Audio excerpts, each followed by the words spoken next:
What's up, everyone? My name is Wes, and you're listening to the Ear Coffee Podcast.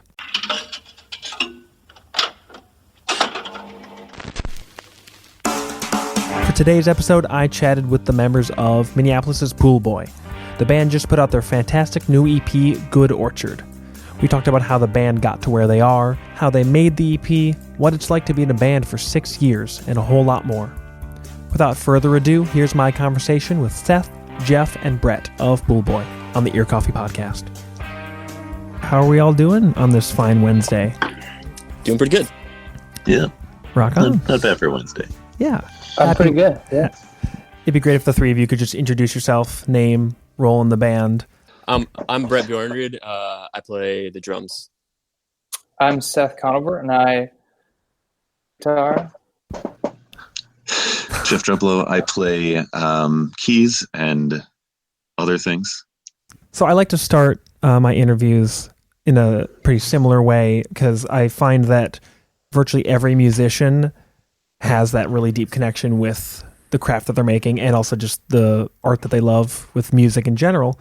And I like talking about that, like if there's a first kind of formative experience with music, whether it was something when you were a kid and just like hearing records or an experience in like your first band in like middle school, high school, something like that. But I find that there's always some moment or time period where you really first connected with music on a deeper level that led you to now being in a band, creating music. And I'm curious if you guys have those, like have a time or experience that really stands out where it kind of music really got its hooks in you, so to speak. Yeah, I mean, I can go. If that's cool. Yeah. We grew up pretty much only allowed to listen to Christian music. Oh, yep, same. kind of exclusively. So, I have a weird relationship to that now, but for hearing, this is gonna date me probably, but like the Lion K band that I truly like, my ears perked up because I listened to the lyrics. Yeah. That like, because there was clever songwriting, and I was like, I didn't know that music could do this and be kind of introspective for whatever level it was. That was like early on. I was like, that was adolescence, you know. Mm-hmm. So I had a lot of feelings and didn't know that music could help you express them. Give me my example. Yeah. Yeah, and for me, I mean, ever since I can remember, I mean, when I was in elementary school, we would have like VHSs that had music videos on them and would just like watch those through completely and like always wanted to do that. But when I was in probably junior high and started watching a lot of the show Austin City Limits on PBS, that's when it like hit me super hard. Watching episodes like Wilco. Yeah. I remember I taped that one on VHS, like one of those episodes, and watched it probably 100 times, just studying it and just amazed by it. But yeah, like watching that was just the thing that just like hit me deep and loved it. Bright Eyes was one of the episodes. My Morning Jacket, bands like that. Just, it was so good. Yeah. For me, it was my grandpa would send me cassettes, bootleg cassettes of jazz off the radio. We lived in Wyoming and we didn't have a jazz station out there. So, you know, he was born in the 1920s and he thought it was very important that his grandson have jazz. So I listened to that. I danced to that. I really have never learned to play jazz, but it was definitely my inspiration for That's amazing. as my instrument in band. I didn't know that. Maybe you'll have a second career as you'll have a second career as a jazz clarinetist. Maybe later in life. If this whole indie rock thing idea that if the whole indie rock thing doesn't work out, you can be a band leader. Yeah. Right. when did each of you realize that you wanted to actually like pursue music in some way, shape, or form, whether that was songwriting or just performing in a group, working on songs, beyond just that really like that love of music that you developed through all the stuff you just mentioned? Because it's one thing to just really love music, because I hope everybody in the world loves music, at least to a degree, but it's a whole nother thing to actually take the next step and start putting yourself out there, writing, recording, releasing, especially the songs you're working on.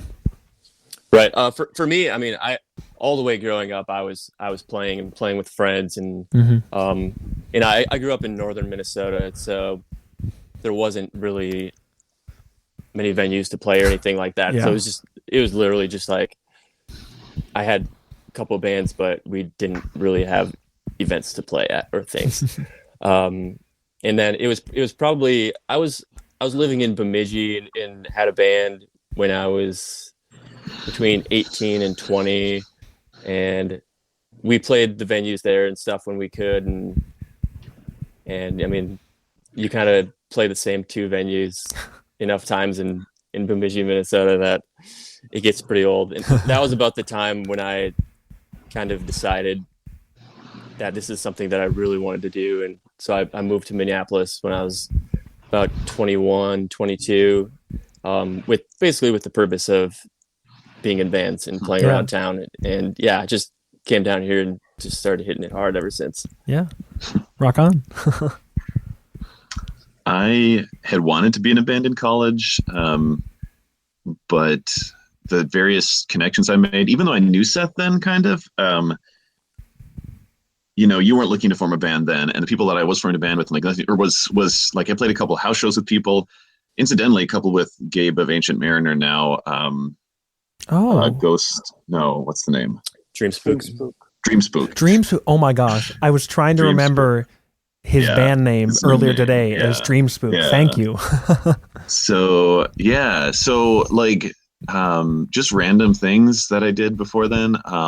But Seth moved back from New York about the same time as I was like kind of moving out of the subculture we had grown up in, and was like in the process of coming out and just kind of accepting a bunch of things about myself. And I was ready to just abandon my more tentative approach to the world and just be like, to hell with it. I'll join a band. I don't care what bad influences the world has awaiting me. Rock is corrupting the youth. Yeah.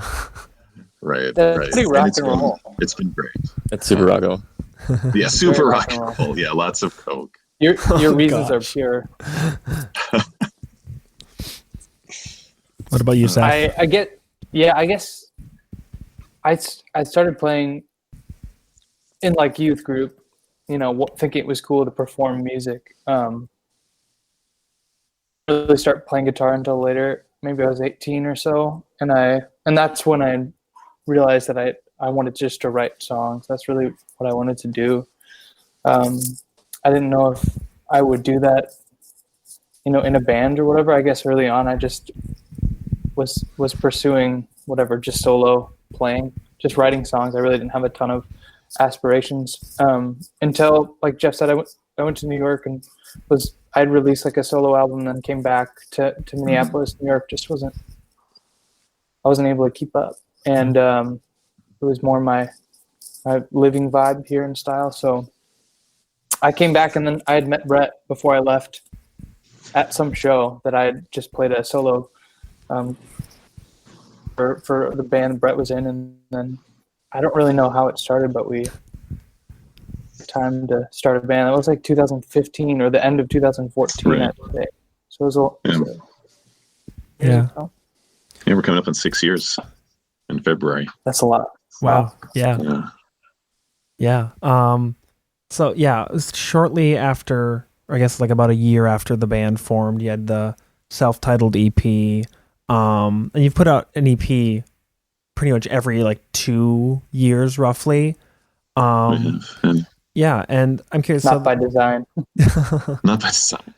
Some bands you can rely on, like it's like, oh, it's been 3 years, we'll probably get a Spoon album or something like that. Well, certain bands you can rely on. They're like, yeah, it's a Spoon album. Not to say that like people feel like that with Poolboy releases. They're just sitting there like, oh, another one. Not I don't. I hope people aren't responding like that. But the band has undergone a series of like, I guess, lineup reductions because you've gone from like a quintet to quartet to trio. How has that affected kind of like the band's like recording, writing, just overall dynamic?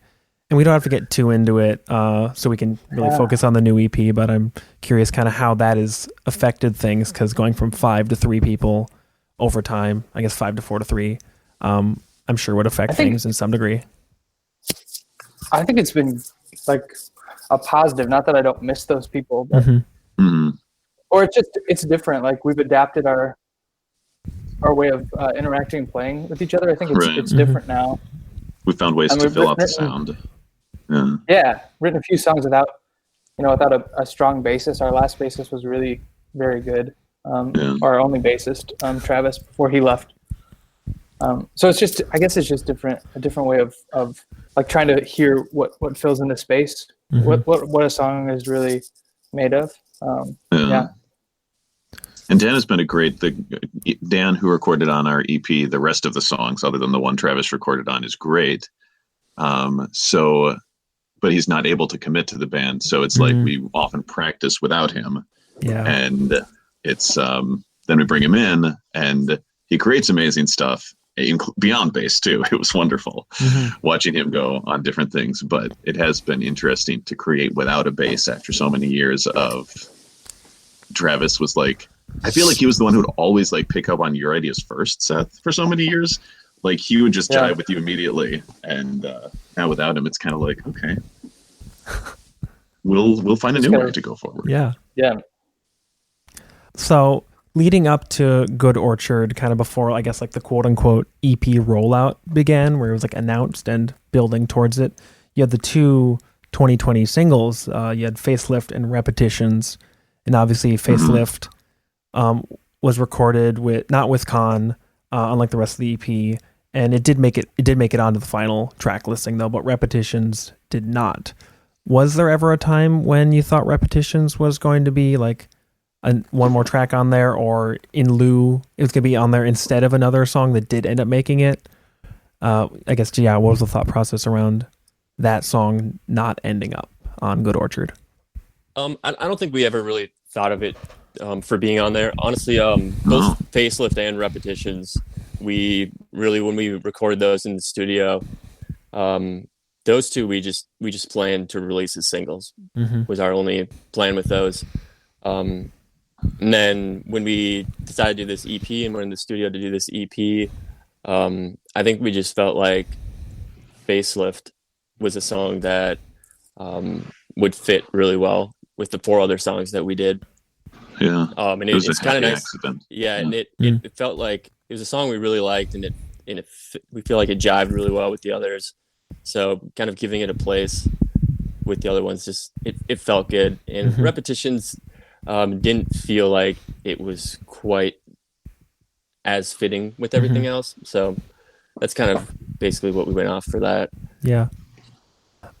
Were you still working on and writing the other songs that ended up on Good Orchard during this time with the intention of an EP, or were you honestly just kind of writing songs and then seeing where the songs took you and saying like, oh, these songs feel like they could be on an EP? Or I guess, was there like any intentionality with writing the newer songs versus Facelift and Repetitions? I guess I would say, well, 2 of the songs on the EP are pretty old. Okay. Of our band standards, I guess. Yeah, we'd been playing a couple of them live for a while. Yeah. So, and they're written at different times, I guess. They, the way that they, I don't know, felt, the kind of instrumentation we used, they seemed to work really well with these other 2. So we did go in, I guess, 2 or 3 of the songs that would be on the album, and then we were really just writing Good Orchard up until the point where we recorded. Right. Kind of the procrastination that gets things done. Deadlines help. So that's true. Yeah. I mean, like Good Orchard, it was, we got together and kind of finished writing that song a week before we went into the studio, and then changed a bunch of things in the studio with it. Right. So yeah, Good Orchard, the song Good Orchard and Nebula were both two songs that we, in the months leading up to recording, we were kind of still working out the kinks. them up, finishing writing them out. Yeah. And what was nice about having known the other two so well was that we just kind of knocked them out. With Shadows and Fringes, and then we were able to just fool around, and Con had lots of good ideas, and Dan explored the lap steel, and things got really cool. Yeah. This is kind of an aside before we get back into Good Orchard, but I guess if we're going by technical standards, the band has never released like a quote unquote full length. It's just been the singles and the EPs. And it's interesting because you guys have found a way of like a longevity of still being in the band and working on music and releasing music 6 years on without, I guess, really following the traditional, not necessarily better, but like traditional kind of arc where a band like maybe puts on an EP and then they work towards an album. I'm curious if you guys have ever been aware of that, or have you like have you been working towards an album, or has it always just kind of you've been drawn to shorter releases, more kind of snapshot sized releases, kind of showing where the band is at? I'm just kind of curious where your heads have been at with regards to that over the course of the band's history. Yeah. I think financially motivated. Yeah. I think it's really not exciting. It's limited, I guess. That's fair. Yeah. Yep. Yeah. But I do like the form of the 5-song album, small album, because I think you get enough taste of two, and you can put interesting songs next to each other and it still works. So, the album standard, yeah, I think it's just mostly financial. Because we've talked about doing an album, or including a lot of these songs that we already have in an album, but it just hasn't.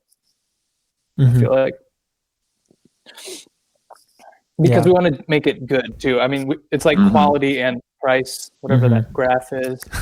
So we're trying to hit the sweet spot. Would you like kind of internally within the band categorize each of these as like, I guess, like mentally albums, even if like what they get put on as on streaming services is an EP? Because I know like there was a thing a couple years ago with 9 Inch Nails where they were putting out these series of EPs, but they had them classified as albums in order to like get like a promo boost online or something like that. And it's just like a very minute shift that's kind of getting into like the data and the obnoxious parts of releasing music in the modern era. I guess if you guys like, would you consider them albums in your hearts, even if the label says EP on like Spotify or something? Yeah, for sure. I think so. Okay. Yeah. I think I definitely do. I think especially since a lot of our songs tend to be a little bit longer. Yeah, these are all album length EPs. Longer than the 3 minute. So I mean, like our this EP and our previous EP, I mean, we're 25 to 30 minutes. Yeah. I think for an EP, which feels like a pretty good set of time. Yeah. That's a good answer. So with Good Orchard, I'm interested to hear the answer to this, especially considering that 2 of these are older songs. But what were the kind of musical and lyrical inspirations when you were working on these songs? And given the kind of disparity between when those 2 songs were written and when the other 3 newer ones were written, how did you find that you were like, what unified them in your minds as you were kind of setting up a track list before going in to record everything, and just like going into the studio with Con? I guess I think I started writing in a little bit more of a major key, and like these, that even for whatever reason that time, I mean, there were like, I guess the way I write songs is very much reflective of my being at the time and whatever conflict I've got going on internally. But that I don't know. They felt similar. They both deal with growth and intimacy and getting into your 30s and trying to, accept certain things and accept your limitations, things like that. Mm-hmm. Thematically, in my mind. Mm-hmm. But I'm curious to see if the other guys feel that way. I mean, until I read the printed lyrics, it's not that I didn't pay attention. It's that I try not to focus on it because I want my playing to be influenced more by the guitar and the drums and, so reading it, I can definitely see those threads. But what I've noticed is that the contrast in intensity levels is much tighter on this EP than on previous ones. Where I feel like, before we would have like the loud and soft sections, but now I feel like there's a better fusion between those kinds of like highs and lows and a better connection between them. And partly that's, production, but I think it's also the way we're writing them and the way we're kind of conceiving the songs. So it doesn't feel like stops halfway or, there's an outro. It feels like a natural, like, whatever. Yeah, it flows. Yeah, I think they represent our like we're maturing in our ability to like craft dynamics that feel motivated. I think, rather than just like Jeff saying, let's make this part soft. It'd be true. It's like I feel like we're able to play off each other a little bit more too, and we all kind of know, something needs to change here, or us be more assertive, or back off, or whatever. Yeah, and Personal Space kind of explored like the extreme of that, which we had done for a while. Because Personal Space is like, we're just going to drop everything on the chorus or whatever could be considered the chorus, and it's just airy and empty, and it's a wonderful contrast. But it's very different than what we've done since then. Yeah. Brett, did you have anything to add? Not to pressure you, but I think that was awesome. Cool. Just want to touch base with everybody. So how has you already kind of touched on this, all three of you, but how has your approach to songwriting as either individuals and especially as a band changed with each EP? And I'm guessing that'll have a lot to do with the lineup changes that we kind of talked about before, but I'm curious what has changed over the years, and also what has remained consistent between the three of you when you're jamming and when you're really finding where a song is taking you during those kind of first stages of like fleshing it out. I think what you just said is actually what's changed. I think what we do now is primarily, I guess the last few songs that we've generated have been together. Whereas before, early on, I was just writing some really angsty shit back in my 20s. And then I would just bring that song and then we would, play it. It was less collaborative, I would say. Especially that first EP. The second wasn't. There was we just started to congeal a little bit more. I feel like now it's cool. It's different. We'll just jam on something for a whole practice, back when we did practice. And then start picking stuff out. Brad and I will send stuff back and forth. Same with Jeff. So yeah, and I think I might be wrong, but I think two of the songs on this EP started with just the drum beat, which I think was the first time we've done that. Yeah. I remember you pulling up one of these. I forget which one it was. I think it was Nebula's drum beat that you found like 2 years ago. I think we had even like once played around with it, and then it kind of came back and recycled and eventually became this song. Yeah. That kind of actually also answered my next question, which was asking whether it's been more collaborative, and obviously it has. But how has that affected how you write lyrics, if at all, Seth? Like, do you still just kind of have?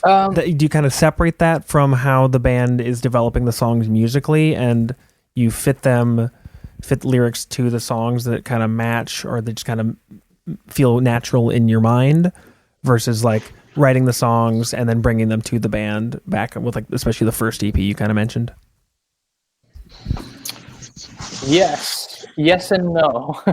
I think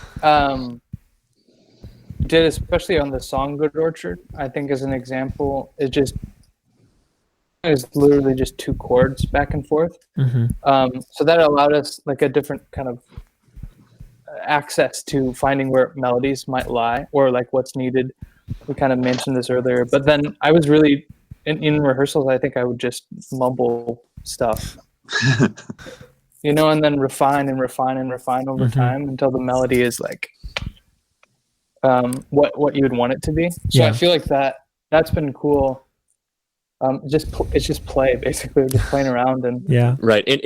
And we'll mess around and jam on those things for 30 minutes straight, and we record the whole 2 chords. Just record the whole thing on our phones and just listen back to it all week and find the little parts. Like there'll be a little part where I'm like, Seth, this melody you did right here that was gold. Let's try to, let's take that and do something with that.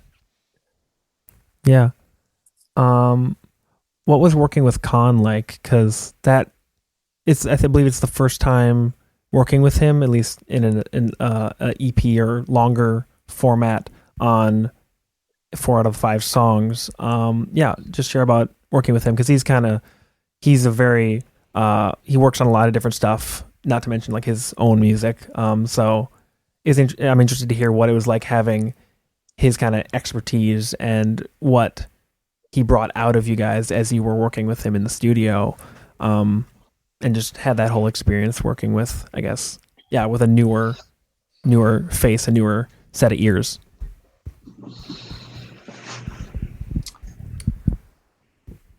Yeah, I had worked with Khan earlier in the year on some solo songs, so I kind of knew how he, and we've known Khan, all 3 of us for a while. Brett's known him longer than any of us, but I sort of knew what his vibe was going to be like going in, because I saw how he produced those songs for me, and then it was what I expected. But he's really of what's possible and what works. It feels like he has like a really good ear for bringing out what works and where a song could go. I don't know. It's really there's a lot of shaping he applied to it that wasn't present when we were going into it.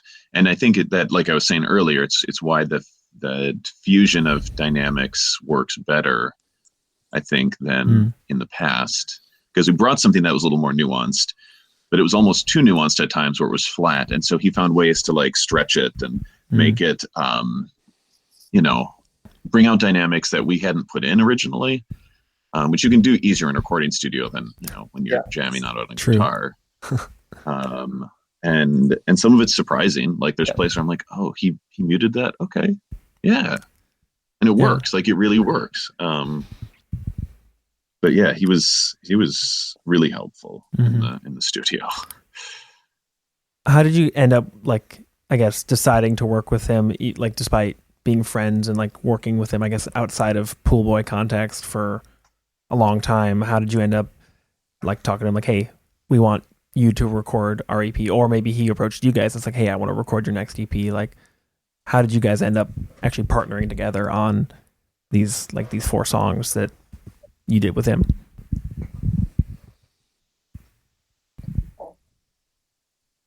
I'm not sure. I don't remember. Probably just conversations. I mean, we knew that he was producing, was wanting to build out his portfolio of stuff and work with different artists.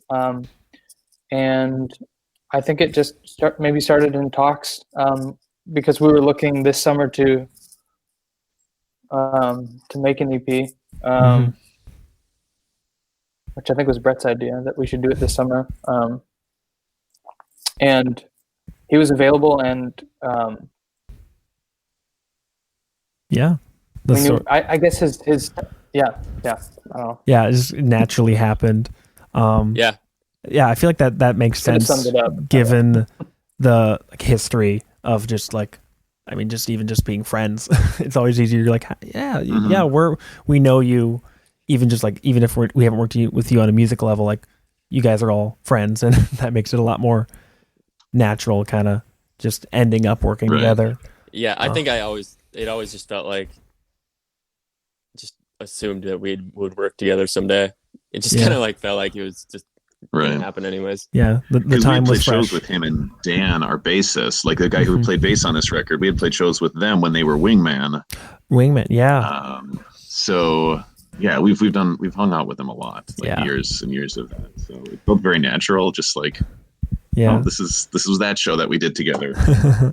We just happen to be in a studio now. Yeah. Is Wingman ever coming back? Oh, sorry. You go ahead. No. Coming back desperately. Yes. Pray for the return of Wingman. Yeah. This is a bat signal out to Wingman to come back. Yeah. Because I found Wingman completely independently of being aware of any of the other kind of like projects in like that cinematic universe, if you will. And then like 4 years later, I was like, here's all the threads connecting the different bands and different releases. And my mind kind of exploded on a minor level. Yeah. What were you saying before that, Seth? I didn't mean to cut you off. I don't remember. It's something about his. We all knew that his style fits like what we do too. Okay. You know. Yeah. In terms of like, there's maybe a pop sensibility, but like really great melodic instincts, and I feel like Khan has all of those things in spades. Yeah. It definitely, from an outsider perspective, I have to agree that it feels like a very natural fit, just having been familiar with like his last couple projects, whether like solo or just doing production. The last kind of thing I wanted to touch on is the lyric video you put out, I believe yesterday, that Dan McLaughlin kind of directed, I guess. I'm mostly asking because he was my college director for like 5 years, and he's a very dear friend. And I was just curious, like, how did you end up wanting to like put out a video? And like specifically kind of, it feels like you just kind of gave him free reign to shoot and put together whatever he felt matched the song's like energy and really would fit with it. So just talk a little bit about that. Free reign is true. I mean, Dan approached me and just asked if he could. He had some ideas, he had some images, and he thought it might be cool to do a lyric video. At least that's how I remember it happening. So yeah. I like his choice of the organic, a lot of abstracted organic imagery. I really enjoyed that, and I was like, oh, this is perfect. Yeah, I feel like it really matched the lyrical and just kind of like the thematic stuff that's touched on, especially on Nebula and the title track. I feel like those two songs are really connected. And that makes sense given that they were written a little bit later. But yeah, I have to agree with that. Wait, what's your relationship to Dan? He was like not a professor. He was associate, but like he directed a bunch of shows at University of Northwestern. And I was a student there for 5 years. And I went.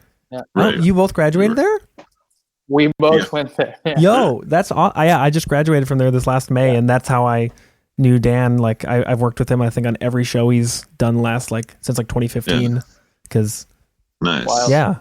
And he mentioned that he's awesome. Always like shouted you guys out. He's like, hey, you should check out Poolboy. Like, since he knew about like your coffee, and I was like, yeah, okay, yeah, I've heard of them. Yeah. Okay, I do have one more question actually. How have your perspectives changed on writing, releasing, just the whole experience of being in a band 6 years on? Like, obviously it'll naturally change with age as you grow as individuals and as a trio and as a band. I'm curious, like, if anything really stands out, kind of just how you view this right now, putting out this new EP versus back in like 2015, 2016 when you were putting out the self-titled, and like even just having like that brief moment of a spotlight with the City Pages article, which I tried to read, but it's down because City Pages died. R.I.P. Oh, it was good too. It was real good. Oh, I bet. Yeah. I think I still have it. I do have it right here. That's awesome. We need to read it. Would you like them to read it out loud to you? Sometimes I just go to bed and I'm like, okay, I need no. Yeah, the second half of the interview will just be you doing a dramatic reading of the article. Right.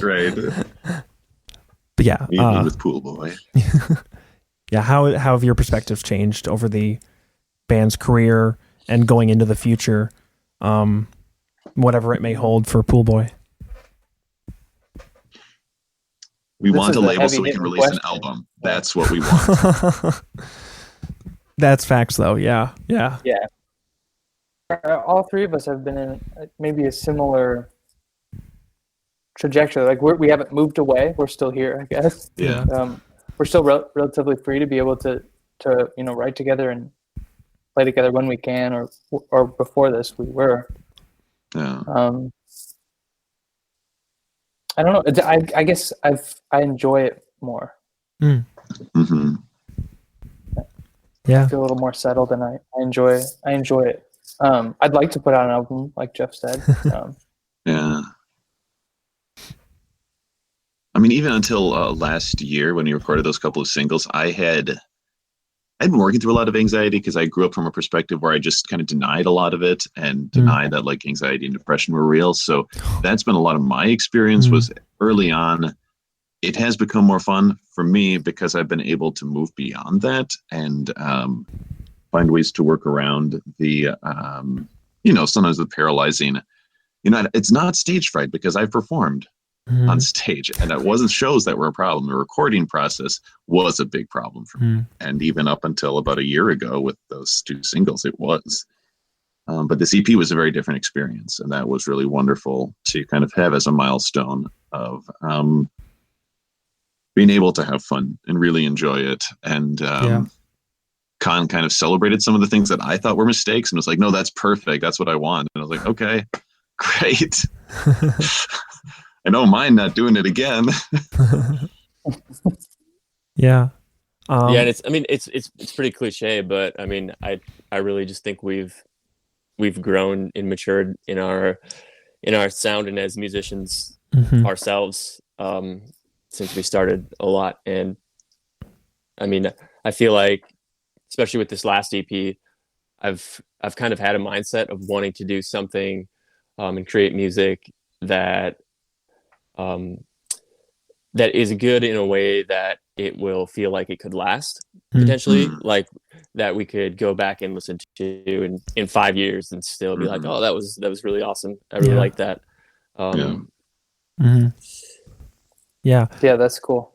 Yeah, I don't want to put words in any of your mouths, but like the times I've interviewed and talked with bands who have been together for more than like a year or two, I find that like as time goes on, the individuals and the band they're more making music just for the sake of making music because it's something that they're just really passionate about, kind of regardless of anything outside of like the things that kind of drag you down as a musician, like especially in those early days when you're, I guess, even more paranoid about like, how do we put this out? How do we work with a label and so on? Like the music industry stuff, the kind of the bullshit, if you will.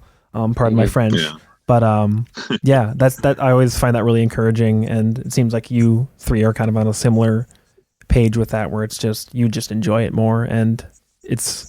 I don't want to be like it's more pure because obviously like the first like the trajectory to get here is very important, but it seems like Poolboy has arrived at a good place. Yeah, for sure. That's excellent. Amen. Yeah, I like closing interviews the same way across the board, and I'm curious if you guys have been like just keeping track of any local bands, whether they're friends or whether it's just something from Con, whatever. But what local bands or artists have you been kind of keeping track of lately, if any? And just I like hearing what people are listening to and spreading the love a little bit across the extremely large music scene we have here in the Twin Cities. Yeah. I mean, I've been really, honestly, like super encouraged as of late, even just about the local scene. I mean, we were just last week. The three of us were listening to a band called Beige. Okay. Who Becky, who's in that band, she actually sang backup vocals on Facelift. That's going to be on our EP. But she's in a band called Beige that, man, they put out some great stuff. It's inspiring, honestly. But yeah, and then my roommate is in a band called Grand Couriers. I think they're super fucking awesome. I think they're going to be putting out an album sometime this year. Hopefully. This is punching up my weight, but I've really gotten inspired listening to Corey Wong, and high respects. Not high. Man's got a hell of a wrist. He That's does. true. Doesn't even look real. No, it doesn't look real. But yes, Corey Wong and his guitar playing, as I've tried to learn guitar better. I don't know that I'll ever be playing it with Poolboy because I'm pretty much keyboard synth stuff, but I do love... Never say never, Jeff. Never say never. I'm not saying never. I'm just like, I'm not sure. I've been taking lessons. I actually really like this guy as well, and he claims he's working on an album. I loved his last album, Matt Hanna, my guitar teacher, who is really good songwriter. And like Seth, he's a cast off of New York. But those are two people that I've been inspired by. Yeah. Corey Wong has kind of infinite inspiration, regardless of what instrument you play or where your expertise lies at, I think. Wolfpack. Yeah. I mean, like everything he's done is pretty incredible. Yeah. Some garage band, God. Bandcamp bands that I was just looking at. AP Simpson, who's local. Okay. It's really good. I really dug Ice Blink. Yeah. Yeah. Have they put anything out recently? I can't quite remember. Maybe like a full album, and I saw her profile in the city pages. But the album's awesome. It's instrumental. And I guess I would shout out Altered Sounds. Altered Sounds? There's a connection between Beige and Altered Sounds. The person, the lead in that, worked with Khan. I don't know if he produced it, but I think mixed the album. So that's my list. Cool. Yeah, I think that's a good list from all three of you. Cool. I really appreciate you taking the time to chat about the EP for a little while. For those who don't know, it comes out on it came out on January 29th, because we're speaking in the past tense. So find it wherever on streaming platforms, buy it on Bandcamp. Is there anything else you guys want to plug? Because now is the time, or forever hold your peace. I don't think so. There's not a lot going on. That's fair. Yeah. Vaccinated so we can have shows again. Yeah. Vaccinated so we can have shows again. I'd like to plug the vaccine. I'd like to plug our show. It'll be in 2022, January 16th. At Ice House. Yeah. Be there. We'll get it on the calendar. This is also, I think, the first and maybe only time a band has plugged a vaccine on the show. So congrats on your coffee first. Yeah. Again, thank you so much for chatting. I'm really excited for people to hear the EP. It's really wonderful. And I wish you all the best going forward. Thanks, and I'll hopefully finally catch a Poolboy show in 2022 in January. That would be great. Excellent. Thanks, Wes. I hope we do too. The Ear Coffee Podcast is a companion to the blog of the same name. If you like this episode, please leave us a rate and review so we can stand out among the other music podcasts. You can follow us at Twitter, Facebook, and Instagram @Ear Coffee. Thank you for listening, and we'll see you next time.